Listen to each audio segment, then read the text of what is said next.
Successful entrepreneurs are givers, not takers of positive energy. Isn't that right, sir? So hello again, everyone. I, Yashit Gupta, your host for today, would like to thank you all for taking the time to join us. We hope you will find this session to be entertaining and insightful at the very same time. Well, starting up is a very conviction demanding decision that would be forced upon oneself. It's not always clear for a beginner whether he or she is on the right track, and doubts can be very worst of the limiters. So, well, without proper knowledge, we can see the success and the potential. Learning from experiences of an established person in the field could be a boon to anyone at any stage of startup. So, well, to impart us with the correct knowledge and to guide us through his experiences in the industry, we have a very esteemed guest with us who has tremendous experience in the industry.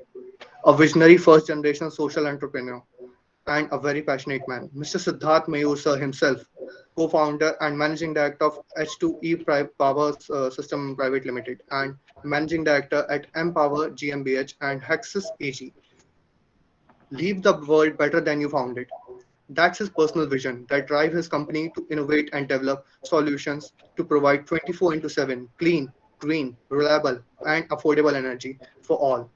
Born in a family of farmers, Mr. Mayur sir has always had a radiant vision to provide energy independence to all Indian villages and small marginalized farmers. The high point of his journey is that he's the founder of India's first fuel cell company and is playing a great role in boosting nation's hydrogen economy.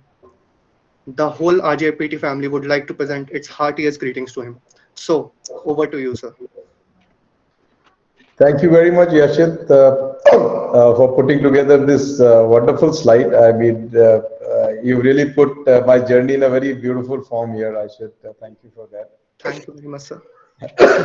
And thank you for the organizers for considering me worthy of coming and talking to all of you young and energetic minds. We are talking about entrepreneurship, we are talking about wealth creation, we are talking about enterprise. And I think all of you who are present here, you are the future of this country. You are all gearing up to become business leaders, either as entrepreneurs or as business managers or as innovators.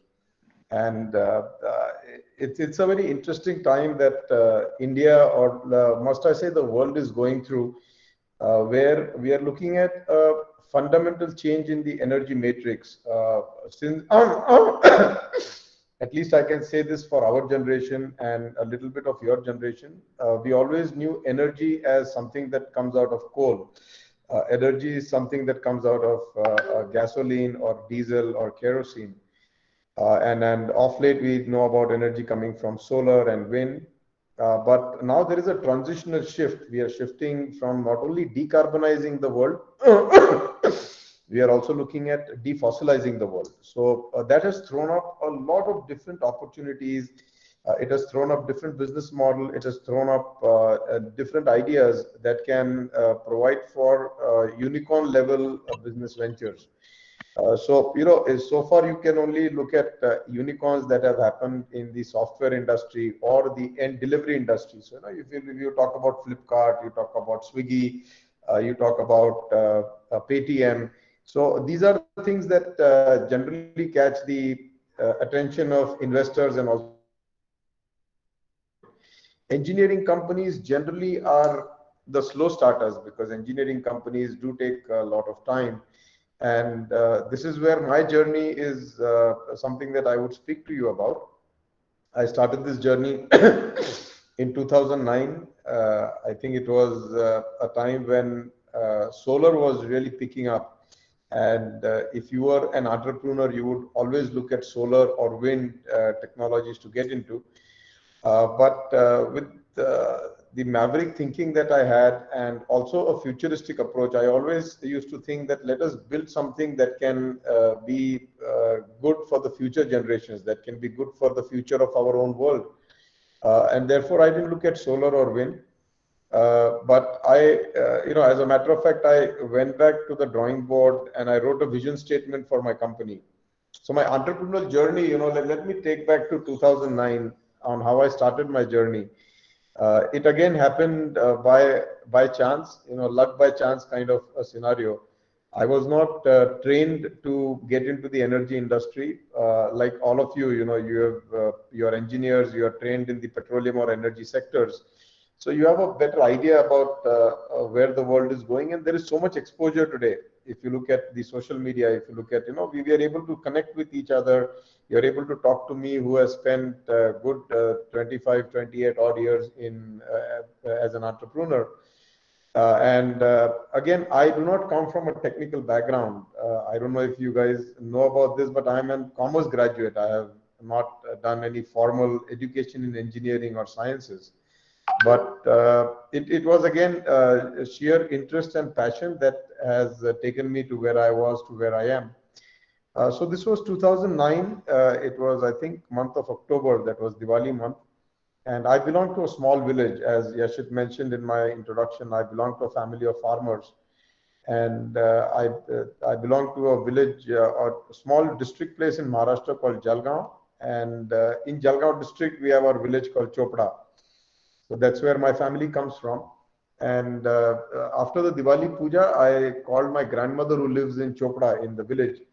And she said, we had a beautiful puja. In Hindi mein she said, puja bahut achhi hui, but diye nahi the, to mombatti mein puja karni padi. So that particular conversation changed the course of my life, and literally changed the course of my life. I was very restless that whole evening. I couldn't even eat food in the evening. I said, only 30 kilometers away, our family is living in pitch darkness on a Diwali day, which is known as Festival of Lights. Which is the biggest festival as far as the Hindu religion or the Hindu sect is concerned. It gave a I just got into a thought process that why can't we create a solar dish like you have a Tata Sky dish. Can we create a solar dish which can provide power to my village? So I got back to Pune where I live, and we started working on this idea to make this solar dish. We created that solar dish. I went back to the village in the month of March, the following year, that is 2010, and we put that solar dish and we got electricity. So it was that, a romantic moment where, you say Bijli aa gayi, and, you felt that as if you have hit the Einsteinian gene and you're that eureka moment. But the day that we did this dish in my village, it was 43 degrees centigrade. Was very, very warm, and I said to myself that इससे तो काम नहीं चलेगा boss, ये बिजली नहीं, हमको तो AC भी चाहिए, पंखा भी चाहिए, we need a cooler also. And my friend who developed this dish along with me, he told me that you're getting unreasonable, this was a good experiment you did and now you're just getting too greedy. I said नहीं boss, ऐसा तो नहीं चलेगा, we should work on this. So I came back to Pune. Life started getting back to normal. And I took a 2-month sabbatical from everything that I was doing. I just went back to the drawing board. I said, kuch to karna hai. So I wrote this vision statement. It said 24/7, clean, green, reliable, and affordable energy to all. If you read the statement, it sounds very simple. But to actualize this statement, that is a lot of work. To find a technology which was 24/7, which was clean, green, reliable, and also affordable. Daunting task. And at that time, when I spoke to people, they said, "Aisa kuch hota nahi hai, boss, aap solar le lo, and then just hybridize it with the battery. It is expensive, but you can satisfy your green gene. Otherwise, it is a coal-based economy. Nobody is going to touch coal." Dunya mein, advisors that I had, they told me that whatever people might talk about green, yellow, blue, coal is going to remain because that's basic. You cannot live without electricity or energy. But anyways, cut the long story short, I toured the entire world for the next 1.5 years to find out a technology that fit into this particular vision statement. After doing that, I came across a technology called fuel cells. Again, my quest was that how do I find the right technology partner who can help me develop this technology. It was still at a nascent stage. It was still very new. My quest landed me to Germany. I went to the Fraunhofer Institute, which is kind of the Mecca, as they say, for applied research and technology. And with them, we started developing this process on fuel cell. And as I got into that development, I realized that this was much beyond just providing electricity to my village home. So it was not just restricted to my farmer story. The fuel cell story is opening up into the larger hydrogen ecosystem. You know, the fuel cell can also reverse and can be used as an electrolyzer. You could produce ammonia from this, you could produce methanol, you could produce aviation fuel, you can do magical things. So, you know, this was the basic building block from which we could do multitude of things. So that really opened up the horizon, and I stood at a place where I realized that I'm sitting on the future. I'm sitting on something that is going to make a big impact on the coming years that we are in. And if I do this right, I will be writing a page in history of this world in terms of energy. It was overwhelming, to say the least, but I think there was a calling. There was something that was telling me that I should not quit this. I should pursue this. And I knew that I did not have the resources. The story that I was getting into is going to require not tens of crores, it is going to require hundreds of crores to make this a real story. And I'm going to be competing with the likes of ThyssenKrupp, Siemens. In those days, these were the companies that were looking big into the hydrogen space. Today, you talk about Reliance, you talk about Adani, you can hear about so many companies getting into the space suddenly. But those days it was the big guys, and I said to myself that I don't have the wherewithal to compete with them. I was a startup with very minimal or zero experience in the field of activity that I was going in. See, I've been an entrepreneur. I built India's first animation studio way back when I was 18 years of age. I was still in school. I was still in college. That's where I found my first company. After that, I found the first online marketplace for non-ferrous metals. I was dealing in copper as a commodity. So that also I did at a global scale. You know, I had built this whole process called ecopper.com. We had an online marketplace, and that was based out of Dallas. So I was there, and we built something really fantastic there. I came back, and in India, I built a real estate business again as a startup. So I knew that what it takes as a startup, but petroleum or the energy industry was alien to me completely. But I thought, let us, if God has given me this opportunity, let me just work on it. It's not going to harm. The worst that can happen is I will lose a couple of years of my life. I'll lose some money. But I said, if we succeed, we will create history. And that's how the journey started. We went on building this company. We went on building H2E Power, which is the first fuel cell and electrolyzer company in India. And when I say first, we are the first indigenously grown industry, or rather homegrown industry, as I call it. Proud to say that I'm the only Indian company to own patents in the hydrogen field, which are owned in India. And not just authored by Indians. When we were doing our prior art research, interesting to know that about 7,500 patents that we researched, and 90% of those patents were written by Indians, but owned by companies like Siemens and ThyssenKrupp, GE, Alstom, or whatnot. So it was Indians who were writing these patents, but we were not owning those patents. So with me, I own those patents in India, and these are connected with technologies of the future. Also very proud to say that being an Indian company, we have a subsidiary company in Germany, we have a subsidiary company in Switzerland. Whenever I speak to people in Delhi, politicians, bureaucrats, they always say, "Oh, आपका Switzerland में head office है, आपका principal वहाँ पे," and I tell them, "No, sir, Pune is my head office. Pune is the mother company, and Switzerland is the subsidiary company." Matter of pride for me. I'm a very hardcore nationalist, and I always say that if I do anything, it is to do for the nation, and whatever else is the byproduct is what we do. So that's so much so about the product that I've built, the company that I have built, or the journey. For all of you here, you are all, like I said in my opening remarks, you are the future of this nation, and I always marvel all of you because the kind of opportunity that you have. When I was 21, 22, I never had this kind of opportunity, and I never had this kind of guidance. And I'm talking, I'm 46 right now, so we're talking 25 years back. And 25 years back, we didn't have the internet, we didn't have the exposure that all of you have. If anybody tells me that, do you want to change anything? I always tell people that I want to be 21 right now, or 22 right now, because there is so much that we can do. There is so much of opportunities, and there are so many new things that we can do. Even as Indians, even with the lack of resources we have, we can still build large enterprises. We can still go ahead and compete and build scale. Even at my stage right now, I keep telling my team that we can still compete with Reliance, we can still compete with Adani, and we can still survive. We can still grow. We can become a large corporation.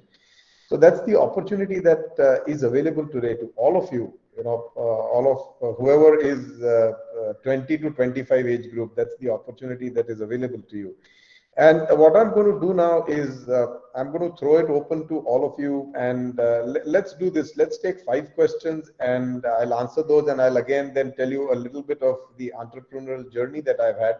What are the things that I have learned? Where are the things that I have failed, and what are the key advices for you? So we can do this in a session of 5 questions and 5 answers, and then I will go into some nuances of being an entrepreneur.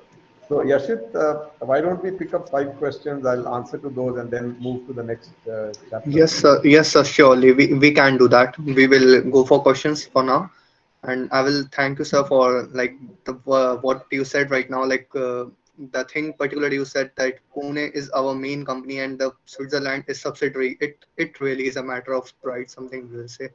Like not many companies in India have achieved that. Really. Thank you. And sir, one more thing I will say. I was quite amazed to know that about your wonderful coincidence that the festival of light, Diwali itself, like gave you the reason that it became your inspiration to giving such an astonishing contribution in energy sector. Thank That was you. like quite astonishing. So we will go for question and answer sessions for now. And anyone who wants to ask a question from sir can please um, say in chat, write in chat box or can raise their hands. We will unmute you.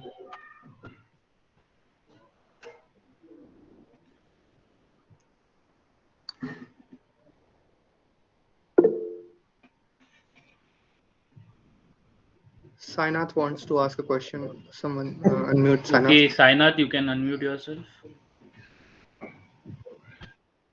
Good evening, Sainath.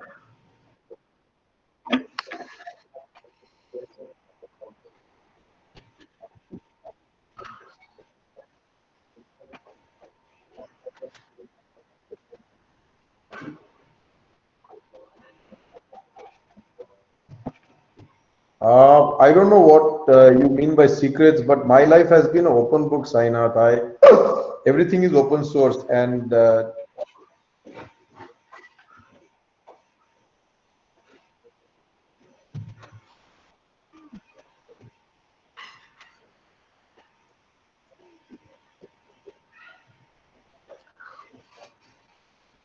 no, Sainath, let me tell you this. The more accessible you are to the world, the more business you can do. And for me, I have always, on my visiting card, I started publishing my mobile number the day I got mobile phone. 1996, I got the mobile phone. So since then, I've been putting my mobile number on there. So it is very important that you remain accessible and you remain communicative with the world, irrespective of the industry you are.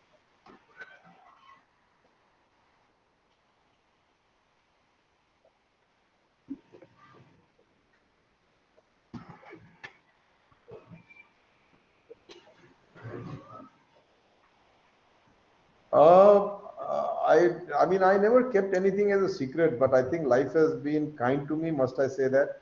That whatever I did, I never experienced any negative energies, and that I think is an important part of the entrepreneurial journey, which I have realized.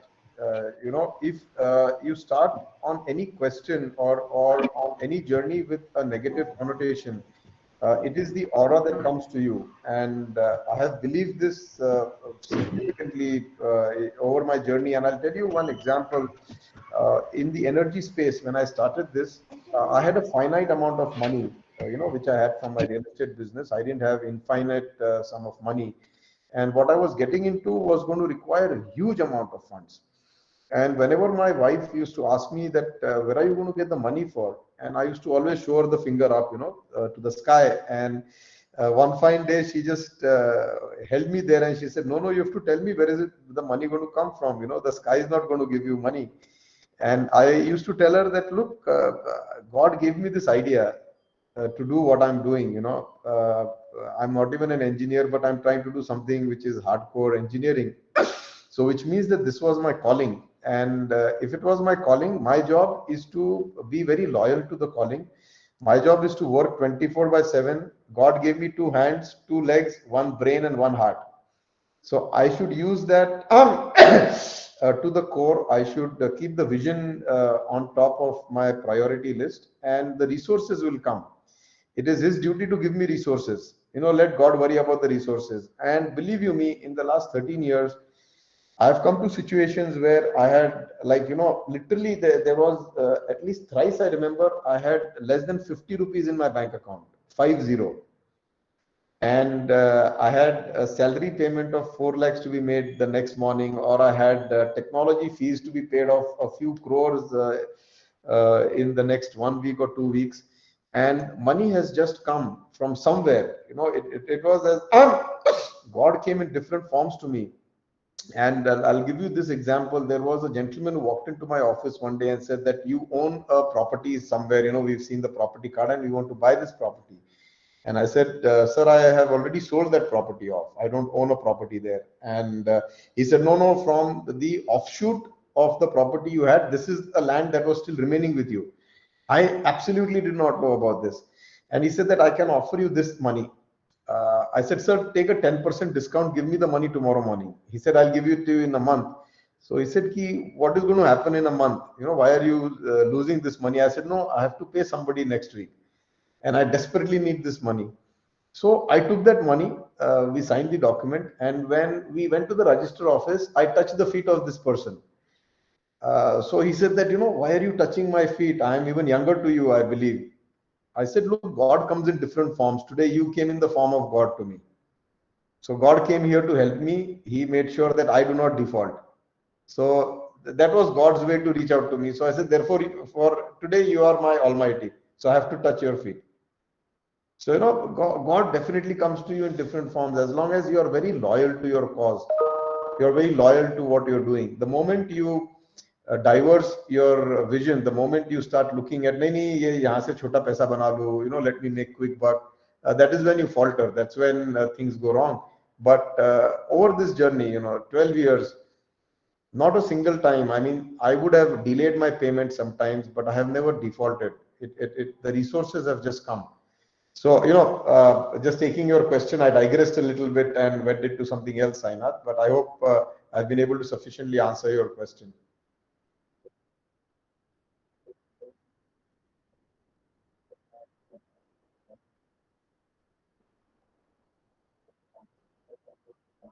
Thank you, Sainath. Next, Shishir, you can go ahead. Good evening, sir. This is Sisir this side. Good evening. Sir, I have listened many entrepreneurs that they say learning what an entrepreneur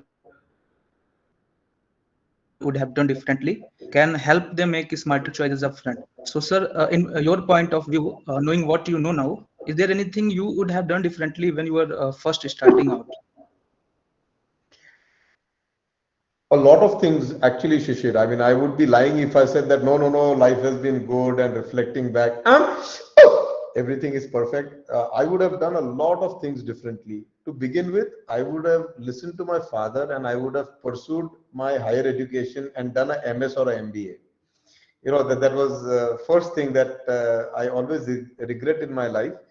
But with that extra education or extra knowledge base, you could have done things much better, much more differently. I'm not saying that I would have been at a different position today, but in the journey, the efforts that I went through, maybe I would have put less number of efforts. Now coming to the entrepreneurial journey, what I would have done differently, Shishir, is I would have invested upfront into learning about the whole story. And when I say learning about the story, it goes in terms of how you form a company, what is the structure you make for the company, what is the kind of board that you build, what kind of cash flow management you need to do. See, I learned everything on the job, and that's why probably I took a couple of years longer also to achieve what I've achieved.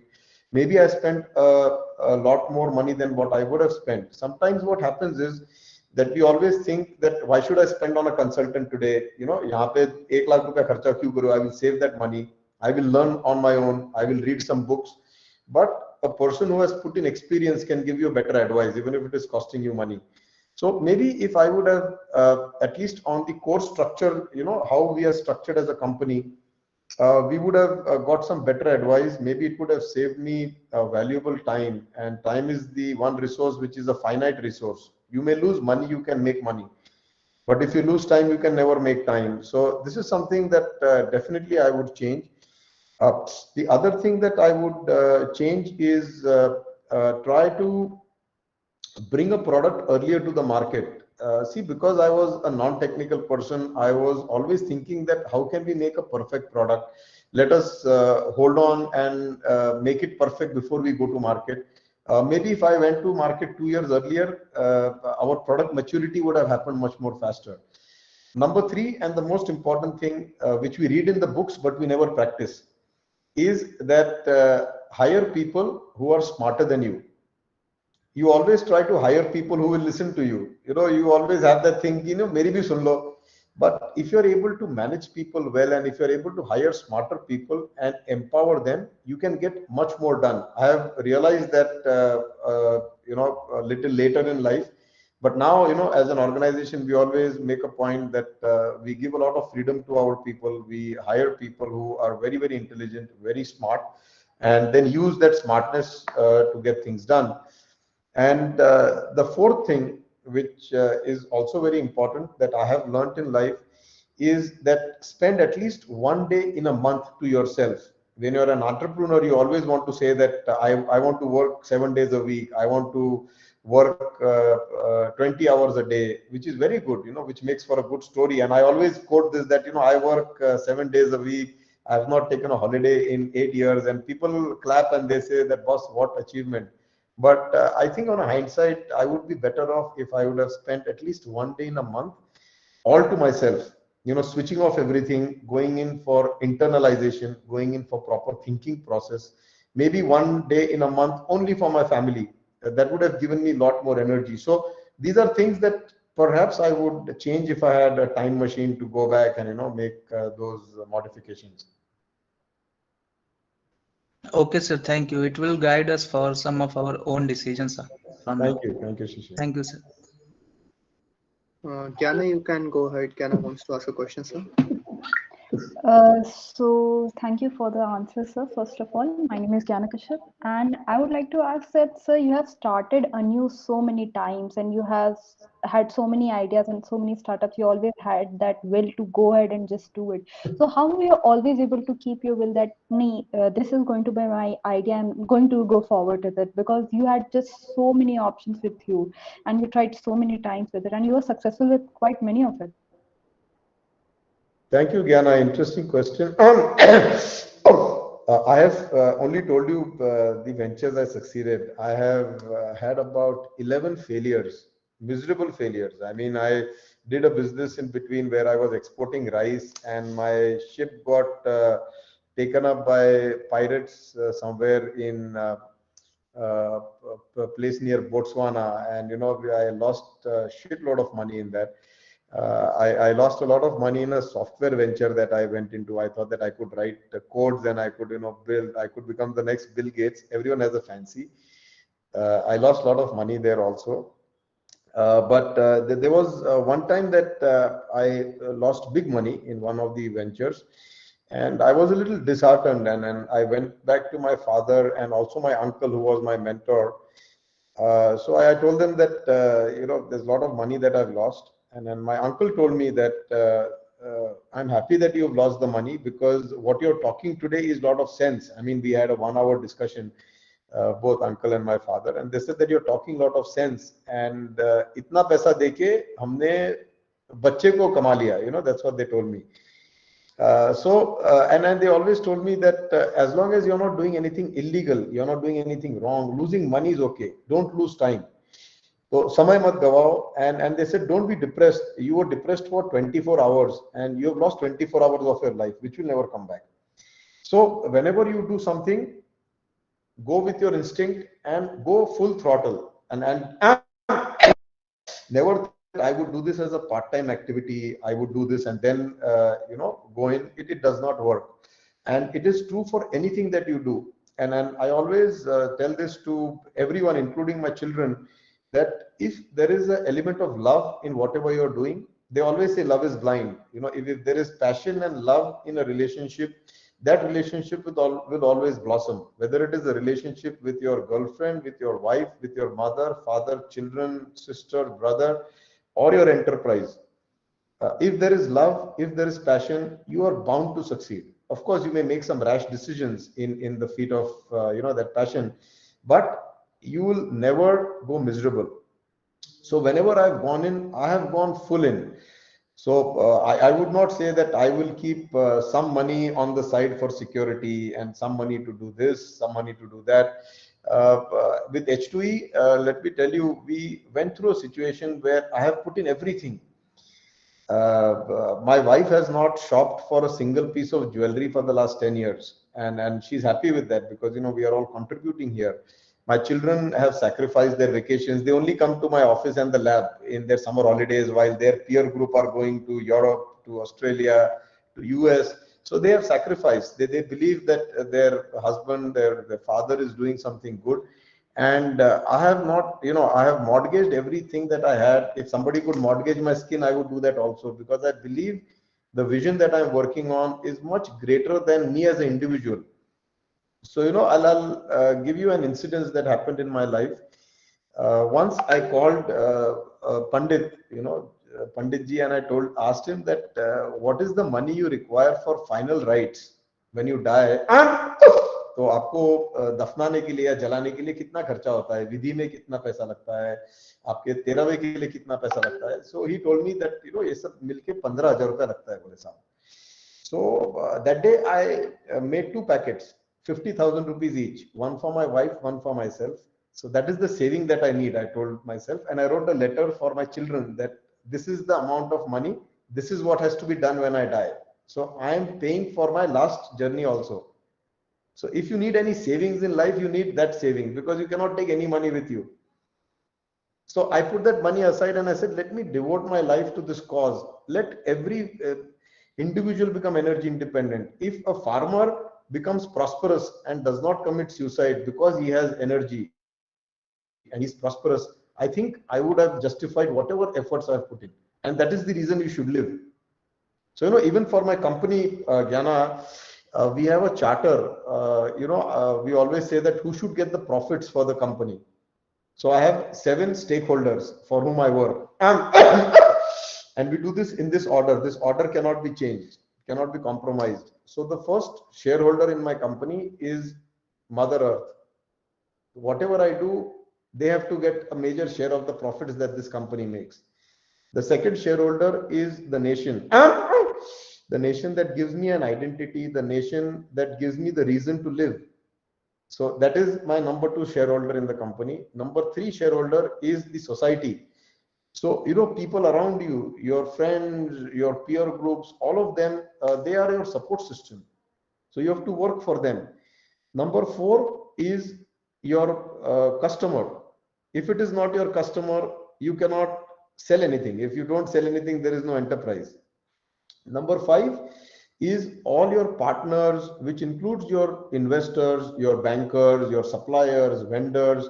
So they are number 5 in the chain. Number 6 is the people who work with you, who are your associates. I never call anybody an employee. They are all my associates in the company. and you work for those people because they are giving a good portion of your life, of their life, for your vision. And if any money is left after that, the number 7 is me. So that money will come to me. So it is very clear. So you have to define very clearly what you want out of life, and then Gyana, whatever you do, you will succeed. You may not make a lot of money. For me, again, money is not success. There was a press reporter who asked me that when would H2E become a unicorn, and I said I would become a unicorn in the next 20 years.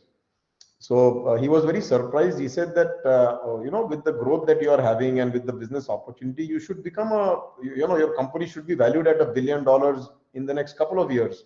So I said that probably would be the truth, but for me, becoming a unicorn is if my product goes to 100 crore customers. If 1 billion people are benefiting from the work I'm doing, that is the day when H2E will become a unicorn. So that's again part of the vision, and that is what keeps you driving. That is what keeps me, every morning I wake up, I'm as excited, as charged up. It is 5 o'clock today, I'm as charged up. I start my day at 5 in the morning, end it at 11 in the night, but at every single minute you meet me, you will find me charged up. I'm so glad for the answer, sir. It was a very well elaborated answer. Thank you. Thank you, Gyana. All right, sir. So that was really an amazing answer. I was also very glad to know all this, what you said. You are an amazing risk taker, I'll say. So next I will like to unmute Mr. Karan, sir. He's a coordinator of RJIPT. Ecell. Hello, am I audible, Yashid? Yes, sir. Good evening, sir. Sir, I have a question that, as you told, you are not from engineering background. Sir, how this idea came in your mind, and sir, how you manage the operations and management part of this company? Like this is a core engineering startup. There we have to see the every step in that. And sir, what are your strategies for scaling up in the company? Thank you, Karan sir, for the question. I always say that because I'm not an engineer, I'm more qualified to run an engineering company because I look at the product from a customer perspective and not from a scientific perspective. So Exactly, that's sir. on the lighter side. Exactly, sir. Yeah, I have a friend of mine who is also the co-founder in the company. So he joined me at a particular stage, and he's an electrical engineer. So he's been driving the core engineering part while I drive the core strategy, vision, and the overall go-to-market strategies and things like that. In the company, because I don't have a technical background, I can't really contribute in terms of the actual engineering side. And I tell my team always that in a pack of cards there are 2 jokers. So I'm the joker in the pack of cards. So whenever joker on its own cannot do anything, but we can make or break your game. So I'm always there to help, support, and make sure that the qualified people who are working in the company, they get the right kind of platform, right environment to work, and the right incentives to work. So that's my job. And in terms of scaling up, see what we are doing now is we raised money for the first time in January 2020, and now we are scaling up in a very unique manner, which is also something you young minds should think about. Whenever we say that we will manufacture a fuel cell, I'll just take fuel cell as an example. We always think of technology that we package it together, make it look good, etc., etc. We as a company chose to look behind. We chose to go backwards, and now what we have done is the bill of material to make a fuel cell, current sir, is 418 parts that go into making of a fuel cell, which includes small nuts, bolts, different things. There are about 10 key components like the stack, the blowers, the pumps, the hot box. So we have developed vendors, we have developed the supply chain in a way that H2E either directly or through partners or through vendors by 2023 will manufacture all of this locally. And that is a strategy we've taken for scaling up, that every component should be locally made. Only then will this story be sustainable, will this be scalable, and will this be affordable. So it's not bringing a technology from Europe and assembling things here. we have to, as innovators, we have to get into the mindset of going deeper and deeper into the product. We should remove that mindset of tying up with a European company and looking that product here. No, we have to do the whole supply chain, and we've been able to successfully do this. I think by 2023 December, HEXIS will produce 100% made in India product, which includes every component, every powder, every chemistry, everything that goes into it. Glad to know, sir, that you are starting up in this sector. Thank you so much, sir, for the answer. Thank you. Thank you, sir. Next, I think few people have questions in chat also. Sir, will you be able to answer these questions, sir? Sure. Let us go So, through them. like I guess from Shubham Bhimsaria. Yes. So, Go ahead, Shubham. Shubham, will you like to unmute, or I should read your question? Maybe I should read. No, I read it. Let me answer this, Shubham. Technology is a space where disruption is happening almost it's not frequently happening. It's happening every minute. Every minute, you come across a news item that somebody has done some new innovation. But I think it's very easy to get carried away. All of you are young kids, so I can give you this example. Every time you see a new girl, you think that no, she is better than the one that I am in love with. Okay, so that's how technology also goes. So don't worry about where technology is moving, Shubham. You have to believe in your product, and again, if you're working on a product, always look at it from the customer standpoint, that is it solving a need for the customer. Don't just go by your scientific ego that I have developed a good product, therefore it is good. No. Does a customer need it? Always go to your mother and tell her ki main ye bana raha hu, aapko acha lagega. If she says yes, it's a good product, because women have the greatest common sense. See, running a house is the most difficult part of activity that any human being can do. Being in an office 9 to 5 is a very easy job, because I go home, my wife is still smiling, she's still working. So they work on a 24/7 basis, and therefore that develops a big common sense element in women. So if you go to your mother or your sister or your wife, and if they tell you that your product is good, that means the product can solve a problem. And if you hit upon that idea on a product or a component that can solve a problem, then don't worry about what is happening around. Be focused on your product. Make sure that you go 1 mile deep, 1 mile wide, develop the product which can be industrially scalable, which can be inexpensive. Do a lot of work and research on in that, and do prototyping. Go to industry leaders, speak to them, do field trials. Don't worry about if anybody is taking over your IP. Nobody can take over the IP. I keep telling my team, they always tell me that, sir, you are very open on discussing IP. I said the IP is in the passion, is in my gut. That passion nobody can take away. You can take the drawings of my fuel cell, but you cannot make the fuel cell the way I make it. You cannot sell it the way I sell it. So believe in what you're doing and take the product to the end logic. Don't get disturbed by what is happening. But of course, keep on making yourself future ready. So if you're working on a product, make sure that even in 2024, you will be relevant. So keep on innovating, keep on thinking on what more I can do with this product. So phase 1, phase 2, phase 3. Look at Apple as an example. You always get a software update. Every 10 days, the applications get an update. So keep on updating yourself. Keep on rebooting, resetting, but be focused on what you're doing. All right, sir. I guess that answers your question, Shubham. And next, I think Abhishek Singh posted a question. I think Yashank also posted one. Sir, can you give us some advice on how to secure resource funding for our startup? Very, very good question. And Government of India, has a startup program. And believe me, we always say bad things about the government, but the startup program that the Government of India has, and the support that agencies like DST, agencies like the Niti Aayog, agencies like MNRE, agencies like Terry, NICE. The amount of support that we get from these is phenomenal. There is a startup fund that the government of India has. If you have a good idea, go to them. Of course, it will not happen instantly because they get millions of applications every day. But be patient enough, you will be heard. And all the way up to the PMO. I mean, I have written letter to PMO and I've got a reply. And believe you me, I'm not a big person. I'm not, amongst the high-ranking people that the PMO would take notice and write to me. But they have written.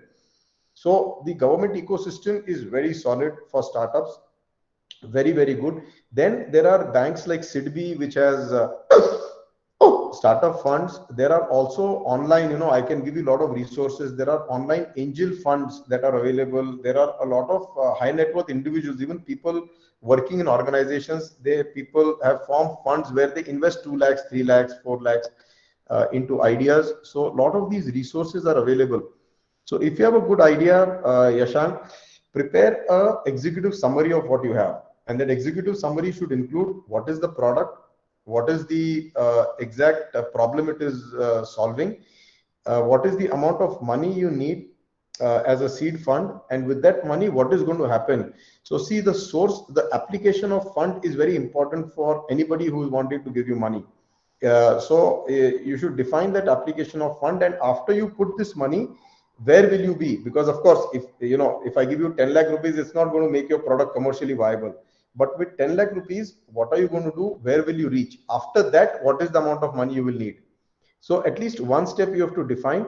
And if you prepare this executive summary, which is a 2-page or a 3-page document, there are templates available. I can also share those templates with you. I've made a lot of these pitch decks for a lot of investors in the past. I can share all of these templates with you people. Which are Excel templates, which work on the business model, which are complex, templates. If you go to a E&Y or a Deloitte, they will charge you 20, 30 lakhs to make these templates for you. I'll send you guys on email and you can use these templates. So prepare your pitch and go to these agencies.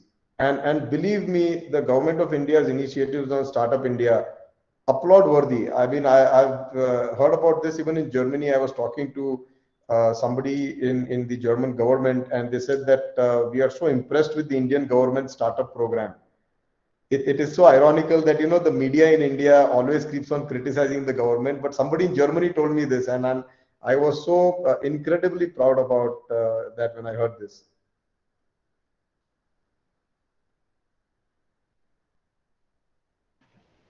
That's amazing, sir. I never expected PMO will also be like replying to our needs and our questions. No, government is very startup friendly, and especially startup friendly. Maybe they will not answer a question immediately to a large company, but to a startup they will immediately do. Great, sir. Yeah, yes, Yashank. Sir, please share those templates with us, and I they will. will I will send surely. it to you. Send me your email address. I will share that with you. Yes, sir, we will. So next question will be from Abhishek Singh. Where do you see solar in the future of energy, considering its low efficiency? No, solar efficiencies are going up.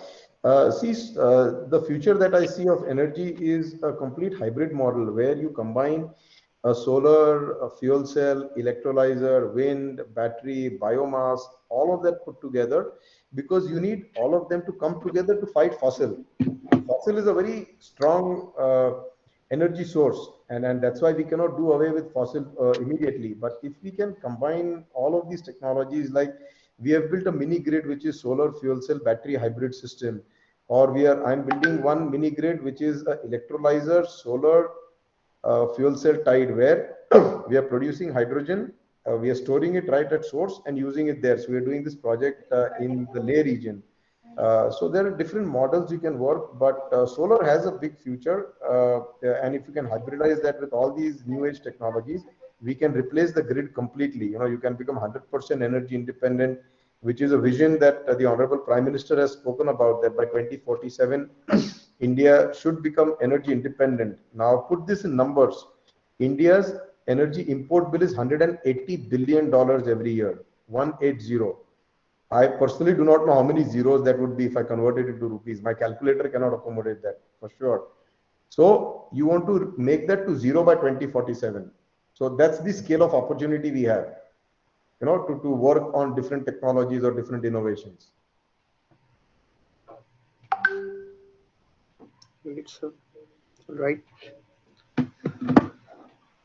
So, well, I guess next question. Do anyone else have questions to ask?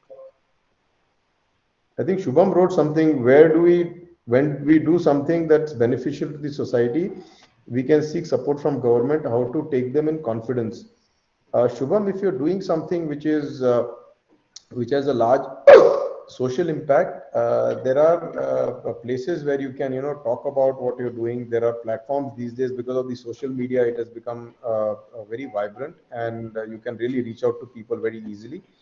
And you don't need to take anybody in confidence. If your story is good, people will come to you. You don't really always need to go to Rajpath and build a house for people to come and notice you. If you build a beautiful house in the middle of the woods, people will come.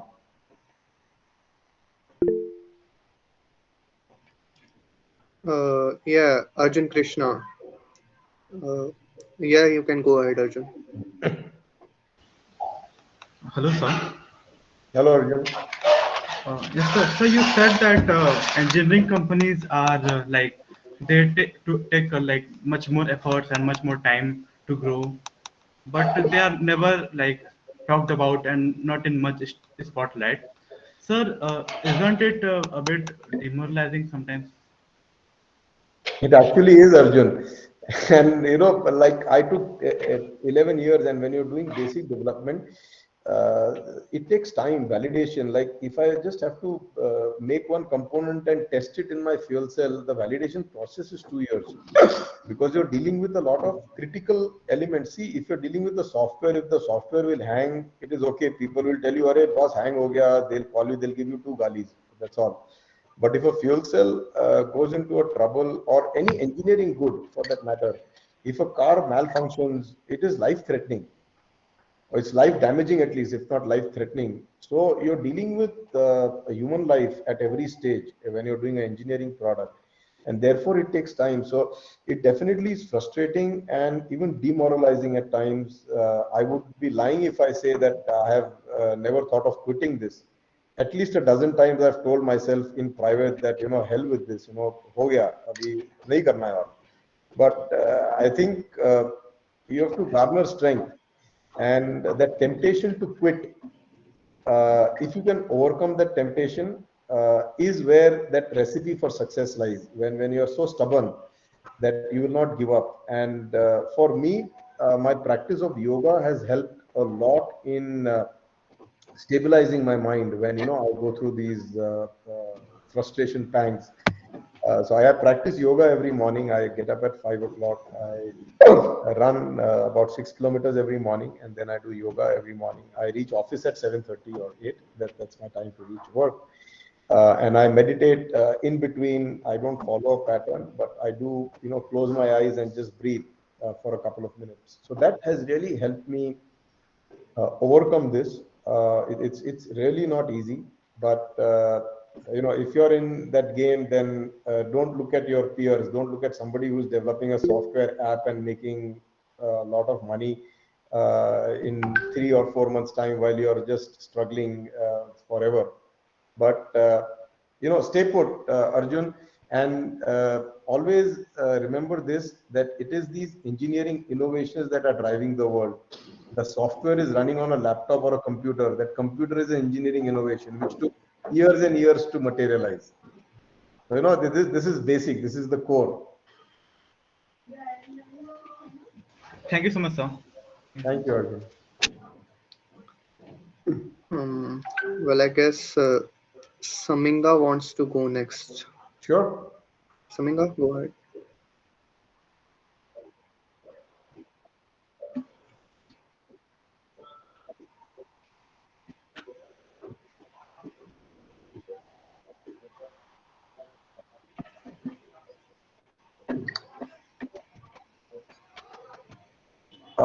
Well, we didn't receive investment only for the three-wheeler project. Mr. Poonawala invested in H2E as a company. So he believed in this whole green story, and he again was God sent. I know I didn't really go to him for money. We just met for some other reason, and he happened to ask me, "Do you need money for your venture?" And he's very passionate about the climate as much as he is about vaccines. So this is something that people don't know about him, but he has big commitments on climate. That's a legacy that he and his father both believe in, and also his wife. So that's how they invested with me. Progress on the three-wheeler. We are doing a very interesting three-wheeler, Saina. It's a hydrogen-based three-wheeler, but we are using an innovative cylinder technology. Now, all of you are in petroleum, so you know about pressures and things. So, hydrogen being a very light molecule, you need to store it under 350 bar pressure or 700 bar pressure for automotive purpose. So, today, whatever vehicles you see, they use cylinders with 350 bar or 700 bar pressure. Along with the Canadian company, we've developed a cylinder which is kind of a solid state hydrogen storage technology, which uses metal hydride technology, and we are able to store at a 50 bar pressure. So the moment the compressor goes out of the business, the cost considerably goes down. So we believe that with a 50 bar pressure cylinder, it is a 1 kg cylinder of size of a small football, exactly this size that cylinder is. So we will be fitting that, and we should be doing a real world demo, I think by July or August 2022, and then a commercial version with all the homologation and approvals by January 2023.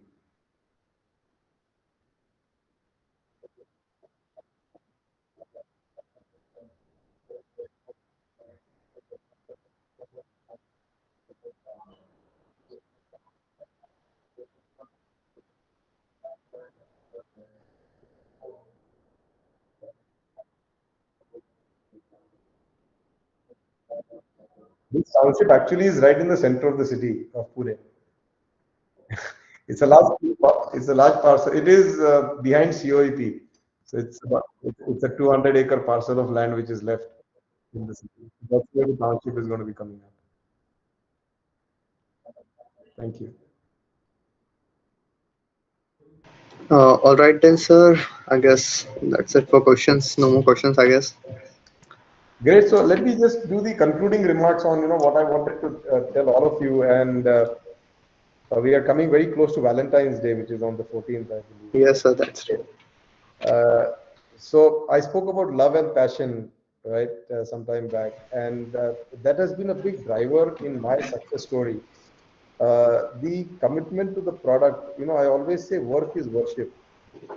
And when you believe that work is worship, you will never do anything wrong at work, because if you go to a temple or a church or a mosque or a gurudwara, you always remove your shoes and go. You always wash your hands and go. And at least in front of the God, you always want to be your best self.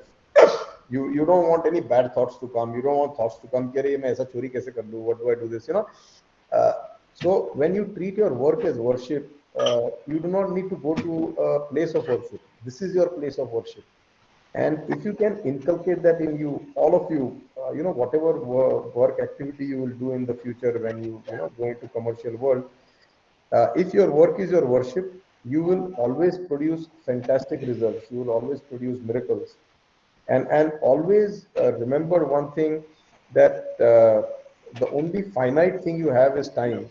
Where when you're investing your time, if I have put a clock. If I'm on Instagram for more than 1 minute, then the alarm buzzes that I'm wasting my time. Those gratification on Instagram or Facebook, the likes, they're not going to help me change the world. What I do at work will help me change the world. And each one of us has the potential to change this world. As a last example, I'll give you example of a gentleman, whom I know. He was a sweeper at Tata Motors. He used to sweep the floor there, and he used to sweep it very well. So he used to get a lot of accolades from people, from the management at Tata Motors. Ki bahut acha jhadu marta hai. Okay, he created a business out of sweeping. Today he sweeps the Rashtrapati Bhavan, he sweeps the Prime Minister's office, he sweeps all the airports. It's a company called BVG, you must have seen. Amazing, sir. Yes. Okay, he has built a multi-billion-dollar enterprise, and he's providing jobs for about 52,000 sweepers. and he has made millionaires out of a lot of them. So there is So no very job. hard to imagine. Yeah, and this is a real example.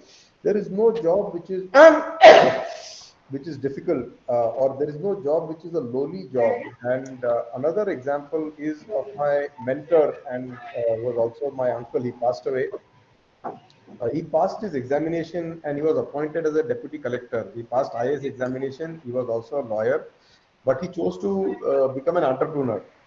And he didn't have money. The family didn't have money, so he took up a business of selling kerosene on the thela, the charpai. That thela used to be there in the past. So a person who passed an IAS exam and was a lawyer, he started selling kerosene door to door. And he went on and built the largest agriculture company in this country. His company today serves 8 million farmers who are customers. And then the company's turnover is $1.3 billion now. So miracles happen only to people who are crazy about their work, who have a lot of passion, and for whom work is literally worship. You know, if you're able to, the day you're able to sacrifice the pleasures of life for work, that is the day you will create miracles. That is the day you will create organizations that are built to last. That is the day you will create satisfaction. See, at the end of the day, when you go home, when you close your eyes, you should feel good about yourself, that what you have done is good. You should be able to see yourself in the eye. You should be able to see yourself in the mirror and say, wow. And that is, I think, the reason why you see a lot of these successful people always glowing. You know, look at anybody who is successful. They are not glowing because they do manicure, pedicure every day, or they have these makeup guys who are doing things for them. No, because it is the passion that they have, and it reflects in their persona. It reflects in their aura. I've been very lucky to meet with some very great people in the history. By chance, I had a chance to meet the great JRD once, and he was on. I met him at the Taj Hotel in Mumbai. I had a chance to meet a lot of other successful people, and this is one common element I found in them, is that they're very, very passionate. They would sleep, eat, drink their work. So this is, one lesson, or one advice that I would give all of you. And the other advice I would always give you is that if your parents are telling you anything, do not discount them because they are less educated than what you are. See, they have put in a lot of effort and work to bring you to this level. And I read something very nice somewhere, and I realized that when I went through that process, is that you always appreciate your father when you become a father yourself. And then when I became a father, I knew why my father used to worry about me so much, why I found my father so irritating at times. So you realize that, when you also become a father.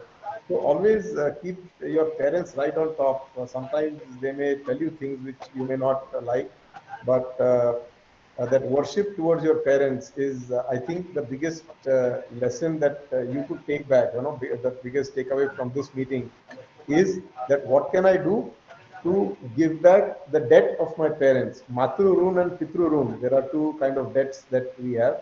How can I do something by which my parents would feel proud about? And the day your father or mother get to know by your name is when you can repay a small percentage of your debt to your parents. So I think that's my concluding advice or remark. And for all of you, if there's any point in time, if you have any idea, if you need to share that with someone, if you need somebody to validate that, if you have a business plan, if you want somebody to look through the business plan and help you out on making it better, please reach out to me. I do this more as a payback thing to the world. Somebody is trying to do something good for the world. So it is my duty to help somebody who's 21 trying to do something good for the world. So please do reach out to me. In any which ways I can be of help, I would consider myself very fortunate.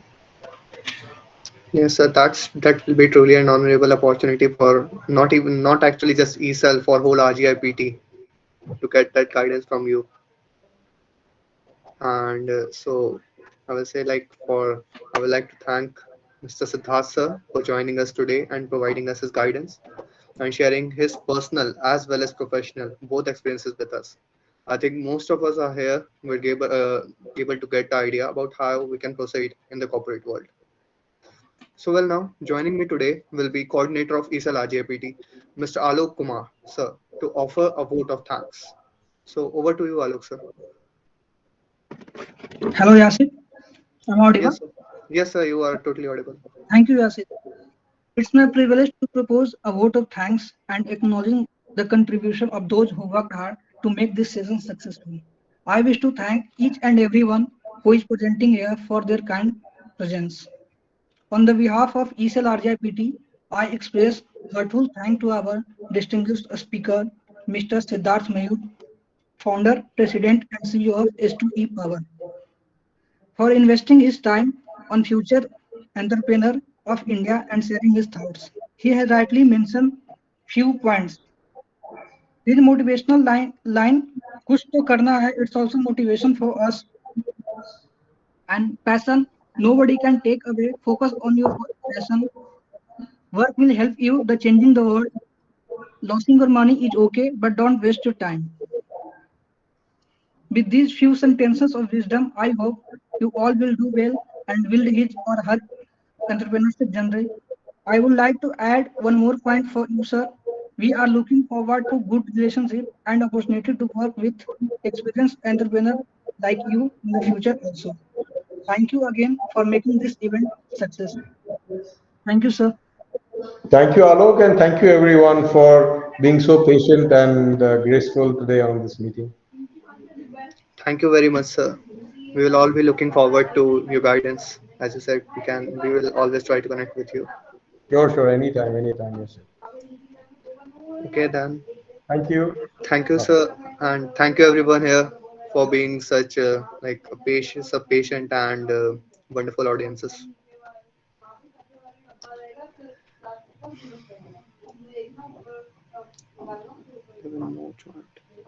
So we will be ending the meeting right now.